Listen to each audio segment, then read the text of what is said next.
नमस्ते। फैसला आप पर आप सबका एक बार फिर से स्वागत है। उम्मीद है आप सब अच्छे होंगे। नीट पेपर लीक मामले में अब तक 13 आरोपियों को अरेस्ट करके जेल भेजा जा चुका है और अब इस मामले के तार बिहार के नालंदा से जुड़ गए हैं। जी हाँ, बिहार के नालंदा का रहने वाला संजीव मुखिया नाम का एक अपराधी जो कि परीक्षा माफिया है, उसकी तलाश बिहार की आर्थिक अपराध इकाई की टीम को है और फिलहाल संजीव मुखिया का कोई भी अता पता नहीं है। ये संजीव मुखिया सॉल्वर गैंग का मेंबर रह चुका है और पिछले 20 सालों में कई कॉम्पिटिटिव एग्ज़ाम के पेपर लीक मामले में इसका नाम कई बार आया है। हालांकि पहले पुलिस ने इसको अरेस्ट भी किया था और ये जेल भी जा चुका है, जेल रह चुका है जाकर अपने इस अपराध के लिए। पर इस मामले में, नीट पेपर लीक मामले में, इस आदमी का कुछ भी पता नहीं चल रहा है, जैसे कि इसको आसमान निगल गया हो या फिर ये धरती में समा गया हो।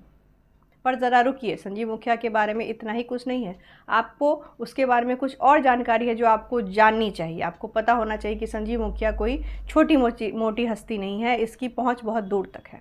संजीव मुखिया का बेटा डॉक्टर शिव है जो कि शिक्षक बहाली पेपर लीक मामले में फ़िलहाल जेल में है। संजीव मुखिया की पत्नी ममता मुखिया रह चुकी हैं और 2020 में एलजेपी से विधानसभा का चुनाव भी लड़ चुकी हैं। हालांकि वो ये चुनाव हार गई थी। अब आपको लग रहा होगा कि मैं नीट पेपर लीक मामले से कैसे संजीव मुखिया तक पहुंची और संजीव मुखिया के बाद अब उसके परिवार की बात कर रही हूँ, पर यह बात मैं ऐसे ही नहीं कर रही हूँ, क्योंकि जब भी ऐसी कोई घटना घटित होती है तो आप ये नोटिस कीजिएगा कि इसका एक फिक्स पैटर्न होता है। ये जब लोग पकड़ में आने शुरू होते हैं ना, तो फिर एक चेन सी जुड़ जाती है। इनका कहीं ना कहीं प्रेजेंट या पास्ट में किसी पॉलिटिकल पार्टी या पॉलिटिकल व्यक्ति के साथ संबंध निकल के आता ही आता है। ये एक फिक्स पैटर्न देखा गया है ऐसे मामलों में। ज़्यादातर मतलब 95% मामलों में ऐसा कुछ ना कुछ होता है कि किसी अधिकारी से, किसी पॉलिटिकल पार्टी से, किसी पॉलिटिकल व्यक्ति के साथ कोई ना कोई संबंध जुड़ जाता है इनका कहीं ना कहीं जाके। खैर, जैसा कि मैंने पहले ही बताया कि प्यादों की बिसात बिछी है इस शतरंज के खेल में और अभी तो मेन राजा तक पहुंचना बाकी है जो इसका मास्टरमाइंड है। अभी तो कई परतें खुलेंगी, 1, 2, 3, 4 हज़ार। पर क्या पेपर लीक मामले में सिर्फ वही लोग अपराधी हैं जिन्होंने पेपर लीक किया है? अब ज़रा बताइए कि जो नशा बेचता है वो तो अपराधी हो गया, पर जो नशा खरीदता है या नशा करता है वो कैसे पाक साफ हो गया? क्योंकि आपने उस चीज़ की डिमांड की, तभी तो उसकी सप्लाई हुई ना। एक चेन बनी उसको सप्लाई करने के लिए। अगर उसकी डिमांड ही नहीं होती तो उसकी सप्लाई करने वाले लोग भी नहीं आते। अब ज़रा सोचिए कि आपके साथ ऐसा होता होगा कि आप किसी हॉस्पिटल में गए या आपके जानने वालों में से किसी के साथ ऐसा हुआ होगा कि किसी हॉस्पिटल में गए, डॉक्टर की लापरवाही की वजह से, डॉक्टर के लेस नॉलेज की वजह से कई बार ऐसा होता है कि मरीज़ नॉर्मल होता है, उतने ज़्यादा उसको क्रिटिकल प्रॉब्लम नहीं होती, फिर भी उसकी जान चली जाती है। मेरे ही जानने वालों के साथ ऐसा हुआ है। अभी हाल ही में एक घटना घटी कि डॉक्टर की लापरवाही की वजह से मरीज़ की जान चली गई। डॉक्टर सही समय पे चीज़ों को पकड़ ही नहीं पाया। तो वो चीज़ें समझ में नहीं आती और ऐसे में हमारे मुंह से यही बात निकलती है कि इस डॉक्टर ने न जाने कितने लोगों की जान ली होगी। अरे ये तो घूस खा के आया होगा, इसने घूस से अपना एडमिशन कराया होगा, ये ऐसे ही डॉक्टर नहीं बन गया है। पता नहीं कितने लोगों की इसने जान ली होगी और कितने लोगों की जान लेगा। पर ज़रा सोचिए कि जब आपके बच्चे के करियर की बात आती है, वहीं आपकी मेंटलिटी कैसे चेंज होती है, क्योंकि तब आप किसी भी उसके करियर के नाम पे आप किसी भी अच्छे से अच्छे कॉलेज में, किसी भी अच्छे से अच्छे कोर्स में अपने बच्चे का एडमिशन कराने के लिए कोई भी कीमत देने के लिए उतारू हो जाते हैं। और जनाब, बिहार में तो डॉक्टर और इंजीनियर बनना फर्स्ट प्रायोरिटी होती है। किसी भी बच्चे के करियर के लिए अगर किसी चीज़ को चूज़ करना हो तो सबसे पहले डॉक्टर और इंजीनियर बनने के ऑप्शन को ही चूज़ किया जाता है।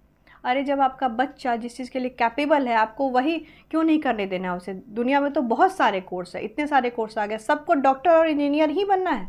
क्यों भाई, इतने सारे ऑप्शन हैं, क्यों? पर नहीं, इस प्रोफेशन के बारे में एक माइंडसेट है जो कि सही भी है, गलत नहीं है ये, कि एक बार पैसे लगा के अगर आपके बच्चे का एडमिशन हो गया, अगर वो उतना कैपेबल नहीं भी है एग्ज़ाम क्रैक करने के लिए, तो भी पैसे लगा के भी अगर उसका एडमिशन हो जा रहा है तो एक बार उसका एडमिशन हो गया, दैट्स इट। उसके बाद उसका करियर सेट है, एकदम सिक्योर है उसका करियर, जो कि 98% सही है। इसलिए लोग जोर लगाते हैं कि चलो इसका एडमिशन एक बार हो जाए उसके बाद सब कुछ सिक्योर है। और इस प्रोफेशन में पैसे बहुत ज़्यादा हैं, जाहिर सी बात है। मैं खुद ऐसे कई लोगों को जानती हूँ जिन्होंने अपने पैसे और पावर की बदौलत अपने लेस क्वालिफाइड, लेस नॉलेजेबल बच्चे को अच्छे कोर्स में और अच्छे कॉलेज में एडमिशन कराया है। तो पर मैं ये कहती हूँ कि आप बात करने में तो इस तरह की बातें बोलते हो कि नहीं, जो डिज़र्विंग है उसको ही मिलना चाहिए स्थान, पर जब आपके बच्चे पे बात आती है तो फिर आपको अपना बच्चा उस कोर्स में चाहिए होता है। उस समय आपका सारा जो आपका फंडा है ना, सब तेल लेने चला जाता है। आपको उस समय कुछ भी याद नहीं रहता, आपको उस समय करनी होती है पार्शियलिटी। क्या आपको नहीं लगता कि आप डिज़र्विंग कैंडिडेट के करियर के साथ खिलवाड़ कर रहे हैं, और इसके साथ साथ आप अनगिनत मरीजों की लाइफ के साथ खिलवाड़ कर रहे हैं? पर आपको ये बात तब समझ में आती है जब आपके किसी अपने की जान जाती है, किसी डॉक्टर के लेस नॉलेज की वजह से, उसकी लापरवाही की वजह से, उसकी बेवकूफ़ी की वजह से। पेपर लीक होते हैं क्योंकि उसके खरीदार बैठे हैं मार्केट में उसकी बोली लगाने के लिए। हर बात पे सिस्टम को गाली देना और सिस्टम को ब्लेम करना बंद कीजिए, और ज़रा अपने गिरेबान में भी झांक कर देखिए, आपको पता चलेगा कि असली अपराधी कौन है। इकलौता अपराधी कोई नहीं है। अपराधी अगर सिस्टम है तो आप भी कहीं ना कहीं अपराधी हैं।